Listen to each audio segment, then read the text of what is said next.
I'm not your bed and breakfast. You just climbed into my backyard. Yesterday I was studying at home. At midday, I saw a car pull up in front of my neighbor's house. A couple exited and immediately went up to the front door to knock. As time passed and no one answered, they started exploring the property, presumably searching for someone. Unfortunately for them, no one was home. This is where things started to get interesting. The man, growing increasingly agitated, decided the sensible thing to do in this situation was to climb over a fence into my neighbor's backyard. As I watched, perplexed by his decision-making, I saw him wandering around, knocking on and then trying to forcibly open the back door. It was a rather amusing sight. That is, until he gave up and decided the next thing he'd like to do is climb the fence from my neighbor's backyard into mine. Oh no. At the moment, our landlord is building an extension to the house, and immediately I'm worried that this man might accidentally injure himself on the construction site. I rush out to speak to him. What I met with is an out-of-breath, red-faced man and a woman whose face looks like a smacked arse, rapidly descending down my driveway towards me. Knowing a little about my neighbor's arrangement, I initially try to help. Hi, are you guests at the neighbor's Airbnb? Check-in isn't until 3 p.m. I don't think you'll find anyone there at the moment. The lady, now upon me, was unhappy after hearing this. You need to let us into the house. I'm taken aback. I'm sorry? I'm not your Airbnb host, I just live next door. You should get in touch with neighbors, they'll be able to help. Ignoring the perfectly rational advice I've given them, the lady starts turning a deep shade of red, her partner silently glaring at me, his face beginning to contort with anger. They told us we could check in at 10 a.m. And I say, you really should contact your host. As I've said, I'm just the neighbor. This only seemed to anger the couple more, and the lady immediately started shouting at me. You need to let us in or I am calling the police. Wow. At this point, I'm getting pretty annoyed. I tried to explain the situation to her again, but only got so far as, I can't let you in, before she cut me off. Let us in or give us our money back. Now, in her increasing anger, coherent sentences started to break down, which in hindsight was pretty funny to watch. It became a series of, you told us 10 a.m., give me back my money, and more threats to call the police who would apparently give them a refund. I've never seen someone get so belligerently mad in such a short amount of time. At this stage, I'm done with being polite and I say, lady, I am not your Airbnb host. You, gesturing to the man, climbed over the fence into my backyard, which is why I'm out here speaking to you. You both need to leave and contact your host. I know that their check-in isn't until 3 p.m. Being forceful at least interrupted her tirade, but she was still mad. As I watched her, I could see her slowly starting to process the situation. Despite this, she wouldn't apologize or admit she was wrong. Instead, what she blurted out next was, "Can we at least store our luggage with you then?" What? She repeats herself, this time much louder, apparently still under the delusion that yelling is the way to get what she wants. Nope, you're not leaving anything with me. After a further brief exchange, they left, and I immediately let my neighbors know what happened. Now here's the justice boner to the story. My neighbors were annoyed, really annoyed. They tried to contact their guests, but they wouldn't answer their phone.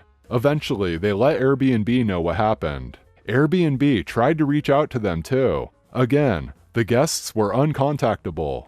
During our exchange, the man let me know his name. Let's call him Bob the Twat. As it turns out, the booking was made under a completely different name. Both my neighbors and Airbnb tried to verify who was staying, but Bob wasn't responding to their calls or messages. Eventually, Airbnb decided to cancel Bob's booking. I wrote a note letting Bob know he needed to check his Airbnb messages and that his booking had been canceled due to the situation this morning. At 3 p.m., the car returned, this time filled with 4 more people. Apparently, Bob the Twat was trying to sneak in a few extra, unpaid guests. I watched the quiet resignation on their faces as they read the note. It felt good. As an aside, my neighbor managed to rebook the dates with the lovely Chilean couple. And Airbnb honored the payout for the insane couple's canceled booking. My neighbors insisted on giving me a portion of the payout for my trouble. But honestly, knowing that these horrible people were inconvenienced was enough. I'm a park supervisor, but not this park supervisor. I'm a retired state park supervisor, so this story is from a while back. Every Monday, we had to turn in weekly reports at our headquarters. There are a lot of things we're supposed to turn in then, but the important one was our weekly financials. That is, account for how many camping permits we sold, rentals, picnic or beach passes, etc., and how much money we took in. We did one for each day and one for the week. I was known as being OCD about them, so mine were always right, and I'd often walk other park supervisors or assistants through any issues they had. On this Monday, I turned in my reports, no problems, and started putting our supply order into the truck. That's when my boss came out and said, "Hey, OP, can you stop by Dee's Park on your way back? She can't print out her financials." I replied, "Yeah, I'll see what I can do." The reason I was asked is that I used to be a systems admin and owned a computer shop before this, and our IT people were notorious for slow response times. As a result, I frequently got called first to see if I could fix it. I didn't mind because Dee was not just a friend of mine. She'd been my boss when I'd started, and I learned a lot about running parks from her. I stopped by and Dee was getting frantic. She told me that everything had worked until yesterday, and while she was able to put the information in, the system wouldn't pull up the report page for printing. I told her to show me what she did. She pulled up the browser to access our reporting system, and right away I saw the problem. "Why are you using Chrome?" I asked. Dee replied, "What? What do you mean? I just clicked on the icon to do my report." Now, I have no problem with Chrome or Firefox, but the official browser was Internet Explorer. The system we used for reports had browser-specific scripts, so you couldn't use any other browser. I explained this to Dee, and she growled. It turned out that yesterday her daughter and grandson had come for a visit, and while Dee had been out taking care of something, her daughter had decided to upgrade the computer by installing Chrome on it. Of course, one of the things it does is to ask you if you want to make it the default browser, and she'd clicked yes, hence the difficulty in printing reports. It was an easy fix, I just had to change it back, which I did. I then said, "Now try it," to Dee, and lo, the report popped up. She thanked me and I said, "No problem, glad it was a simple fix, but tell your daughter to not upgrade the work computers." I left the office and was headed to my truck when this woman came charging up to me. Late 40s or early 50s, sorta chubby, blonde short hair. A Karen. "Are you the park supervisor?" she said.